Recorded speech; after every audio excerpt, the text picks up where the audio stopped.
Hi everyone. I'm Anna Baker. Where do I even start? I'm 31 years old, doing really well in my marketing career, and I thought I had a handle on all my family drama. But everything changed when my little sister, Chloe, started planning her wedding.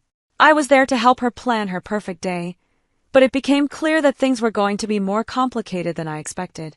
The shadow of our dad, Andrew, hung over everything. Ever since his divorce, he hasn't been the same. He's been struggling, sinking into a mess of alcohol and poor choices. One of the worst decisions, in my opinion, is his new girlfriend, Vanessa. From the moment I met her, I got bad vibes. One day, while Chloe and I were picking out flowers, she turned to me, worry clear in her voice. "Anna, do you think Dad will actually show up sober?" she asked, her eyes filled with hope. "I really hope so," I said, trying to reassure her. "For your sake, I do." But deep down, I wasn't sure hope was going to be enough. As the wedding day got closer, I felt like I was less of a maid of honor and more of a referee, constantly trying to keep the peace. My boyfriend, Mark, was amazing through all of it. He'd always try to calm me down, saying things like, "Babe, you can't control everything." I know, I'd reply, though in my heart I couldn't stop worrying. But if Dad ruins this day for Chloe, I'll never forgive him. Little did I know, things were about to get much worse. About a week before the wedding, I met up with my best friend, Laura, for coffee. She's always been the voice of reason in my life, and I needed her more than ever. "What's really going on with you and Vanessa?" she asked, giving me a look that told me she already knew something was off. I lowered my voice, glancing around as if someone could overhear. "There's something not right about her, Laura. The way she latched onto Dad so quickly, always whispering things to him. And get this, I overheard her talking on the phone about some big score coming up." Laura's eyes widened. "You think she's scamming him?" "I don't know," I admitted, "but I'm going to find out." That conversation sparked something in me, and I couldn't let it go.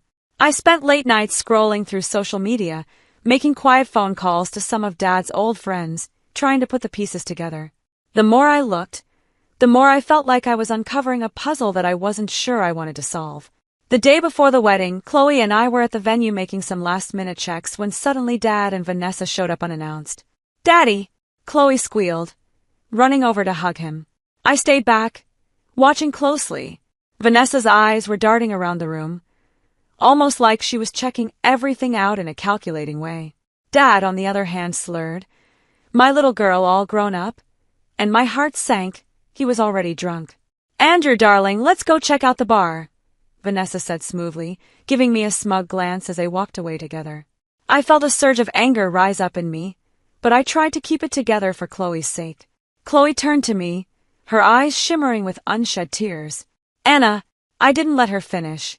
I pulled her into a hug, whispering, "Don't worry, sis. Tomorrow is about you and Matt. Nothing's going to ruin it." If only I had known how wrong I was. They say there's always a calm before the storm.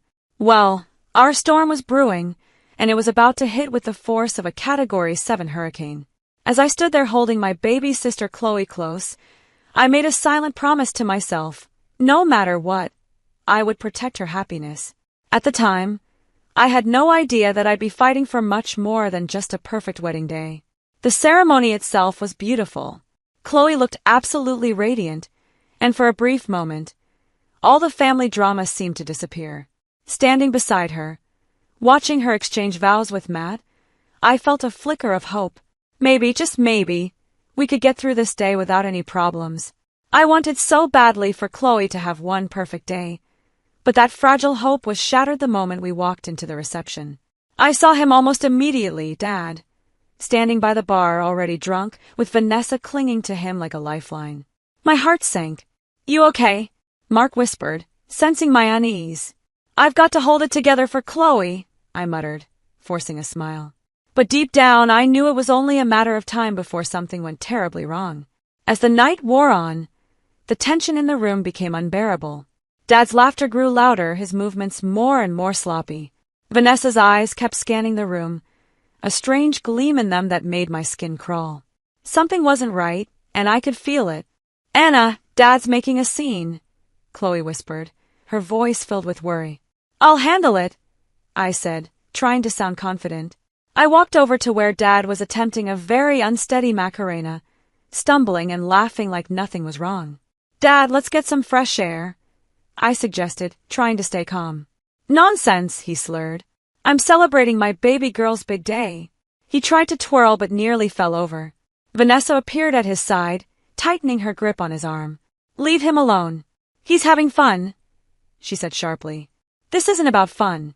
It's about showing respect for Chloe on her special day," I replied, trying to keep my voice steady. Vanessa's eyes narrowed as she sneered. "You think you're so perfect, don't you? Always trying to control everything." The argument escalated quickly. We moved to a quieter corner of the room, but our voices kept rising with each exchange. "You don't know anything about our family," I spat at her, my patience gone. "I know one thing," she hissed. "Your daddy prefers my company over yours." Something inside me snapped. "Is that before or after you drained him of his money, Vanessa?" I shot back, my voice trembling with anger. Her face twisted with rage, and before I could react, she lunged at me, taking off her heeled sandal and swinging it at my head. For a moment, everything seemed to slow down. I felt the sharp impact as the heel connected with my temple, pain radiating through my skull. People screamed, and chaos erupted around us. Guests screamed and scattered. Chairs were overturned, and the whole scene became a blur of noise and movement. Through the mayhem, all I could focus on was Chloe. How had it come to this? I had promised to protect her happiness, but now her wedding day was turning into a nightmare. I saw Chloe's horrified face as Matt held her back. Security rushed in, quickly restraining Vanessa as she screamed obscenities at anyone who came near. It was chaos. I stood there frozen as the police arrived and led Vanessa away in handcuffs. In that brief moment, I caught a glimpse of Dad. He looked completely lost and broken. That was when I realized things would never be the same again. The days following the wedding were a blur. Between police reports, interviews, and endless sleepless nights, I felt like I was living in a nightmare. Every little sound made me jump, and the image of Vanessa lunging at me with that sandal replayed in my mind over and over. Mark, my rock through all of this, held me close whenever the nightmares hit. "You're safe now, Anna," he whispered, trying to comfort me. But feeling safe seemed impossible. How could I feel safe when my own father's girlfriend had tried to attack me at my sister's wedding? How do you even begin to recover from something like that? Chloe, understandably, was a wreck. When I visited her about a week after everything had happened, she couldn't even look at me. "All those months of planning," she said, her voice heavy with sorrow. "And for what? My wedding will always be remembered as the day someone tried to hurt my sister." "Chloe, I'm so sorry," I started, guilt weighing heavily on me. She cut me off, shaking her head. "I know it's not your fault, Anna, but still, I can't help feeling like our family is cursed or something." While Chloe was dealing with her pain, Dad was in complete denial. He called me constantly, leaving voicemails that made my blood boil. "Anna, sweetie, let's not blow this out of proportion," he'd say. Vanessa was just upset. She didn't mean any harm. Hearing him defend her like that after everything she had done was infuriating. The final straw came when he showed up at my apartment, reeking of alcohol. I opened the door to find him swaying slightly, his eyes glassy. "Dad, you need to leave," I said, trying to keep my voice steady. "But Pumpkin, we're family. We need to stick together," he slurred, sounding pitiful. I felt something harden inside me as I looked at him. "No, Dad, we're done. I can't do this anymore." The hurt in his eyes almost made me waver almost, but as I closed the door, I knew it was the right thing to do. Meanwhile, Laura, my ever-determined best friend, had started digging into Vanessa's past. What we uncovered left me speechless. "Anna, look at this," Laura said one night, spreading papers across my coffee table. "Vanessa's got a record, assault, fraud, you name it." I scanned the documents, feeling sick to my stomach. How did Dad not know about this? Laura hesitated, biting her lip. "That's the thing, Anna. I think he did." The truth hit me like a ton of bricks. We found joint bank accounts, suspicious money transfers, evidence that Dad wasn't just a victim in all of this. He was an accomplice. Telling Chloe what we discovered was one of the hardest things I've ever had to do. We sat together in her kitchen, the wedding gift still sitting in the corner untouched. "I can't believe it," she whispered, tears streaming down her face. "How could he do this to us?" I don't even know him anymore. I don't know who Dad is either, I said softly. But we need to protect ourselves now. Chloe looked at me, her expression shifting to one of determination. I'm with you, Anna. Always. Despite her words, the guilt weighed heavily on me. I had exposed our father's crimes, and in doing so, I might have destroyed his life. But then again, hadn't he already done that to himself? The mix of anger, confusion, and guilt was too much for me to handle alone, so I decided to seek help. That's how I found myself sitting in a therapist's office, trying to make sense of it all. Anna, it's normal to feel conflicted. My therapist, Dr. Evans, reassured me during one of our sessions. You've been through something traumatic. You're grieving the loss of the father you thought you knew. I stared down at my hands, feeling torn. But shouldn't I hate him, after everything he's done? There's no should when it comes to emotions, she explained kindly. What's important is that you acknowledge how you feel and work through it. Working through it sounded easy, but it wasn't. Still, as I left Dr. Evans's office that day, I felt a small glimmer of hope. It wasn't much, but it was a start. Maybe, just maybe, I could rebuild something positive from the ruins of my family's past.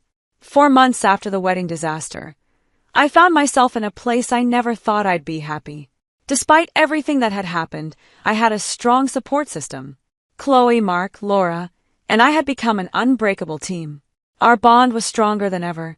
One night, while we were having dinner at my apartment, Chloe raised her glass. To new beginnings, she toasted. And to family, the one we choose, I added, clinking glasses with my sister. The media was all over Vanessa's trial. It was a circus. Sitting in that courtroom, my stomach was in knots as Vanessa's true nature was revealed for everyone to see. Dad sat beside me, looking completely stunned as her history of crimes came to light. But the real shock was yet to come. Laura and I had been working hard gathering evidence of Dad's involvement in Vanessa's schemes.